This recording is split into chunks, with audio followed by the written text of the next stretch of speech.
जय। भारत माता की जय। भारत माता की जय। भाइयों बहनों, माताएं व बुजुर्गों, देखा जाए अंग्रेज कम से कम 71 देश को गुलाम बनाया, 71 देशों को।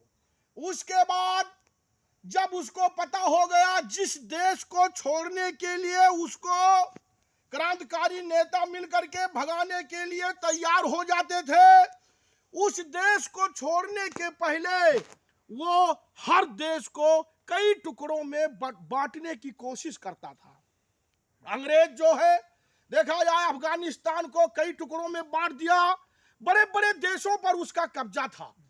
और भारतवर्ष को छोड़ने के पहले जब उसको समझ में आ गया 1943 में ही अंग्रेजों की आर्थिक व्यवस्था विहीन हो गई, अंग्रेजों को पता हो गया कि हमको भारतवर्ष छोड़ ही देना पड़ेगा। लेकिन जब उसको पता हो गया कि हमको भारतवर्ष छोड़ना है तो 565 रियासत हुआ करती थी और 565 राजा से मिलकर के सबसे कहने लगा, सब लोग अपना अलग अलग देश मांगो, नहीं हम लोग चले जाएंगे तो बाद में पछताओगे।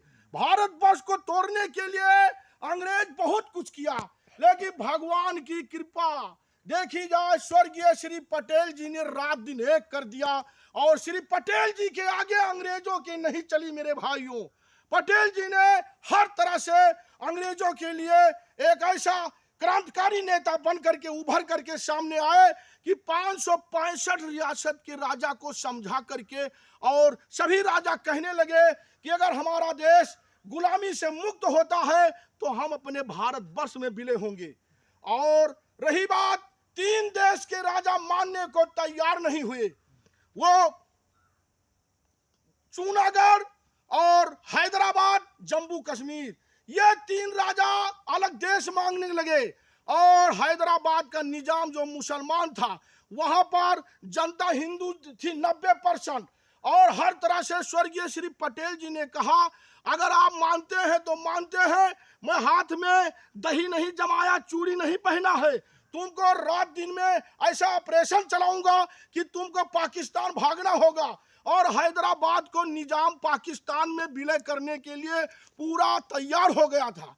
लेकिन स्वर्गीय श्री पटेल जी की महिमा देखी जाए, उनको ललकार करके रात दिन 24 घंटा हमारी वायुसेना ऐसी गोली चलाई कि निजाम को पाकिस्तान भागना पड़ा और वहां की जनता, हैदराबाद की जनता भारतवर्ष में विलय हो गई। उसके बाद गुजरात में जो समुद्र के किनारे जूनागढ़, वो भी इसी तरह से विलय हुआ। और देखा जाए जम्मू कश्मीर की बारी आई, जम्मू कश्मीर का राजा हरि सिंह अलग देश बनाएंगे, वहां का प्रधानमंत्री तैयार नहीं हुआ। और हर तरह से स्वर्गीय श्री पटेल जी ने कहा, जाइए भाई अलग देश बनाइए। उसके बाद श्री पटेल जी वापस चले आए। मेरे साथियों, हिंदुस्तान के नौजवानों, हर तरह से उसके पहले पाकिस्तान की सेना बॉर्डर तक आ गई जम्मू कश्मीर को जबरदस्ती कब्जा करने के लिए।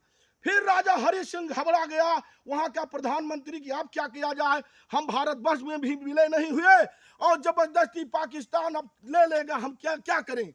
दौड़ा दौड़ा स्वर्गीय श्री पटेल जी के पास आए। स्वर्गीय श्री पटेल जी ने कहा, मैं आपकी मदद नहीं करूंगा, भारतवर्ष में अगर जम्मू कश्मीर विलय होता है तब मैं आपकी मदद करूंगा, वैसे हम क्या करेंगे, हमको क्या फायदा है। हमारी जो है फोर्स, हमारे फौजी भाई, हमारे नौजवान जितने हैं बॉर्डर की रक्षा कर रहे हैं, मैं आपकी मदद नहीं करूंगा।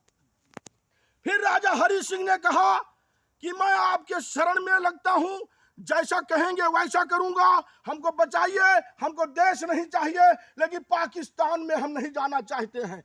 अंत में स्वर्गीय श्री पटेल जी ने हर तरह से जम्मू कश्मीर को सारे कागजात पर दस्तखत करवा करके हस्ताक्षर करवाया। उसके बाद जम्मू कश्मीर विलय हुआ, हाहाकार मच गया। 565 रियासत जोड़ करके स्वर्गीय श्री पटेल जी ने इस भारतवर्ष को महान बनाया, अंग्रेजों की नहीं चली। जय हिंद, जय भारत।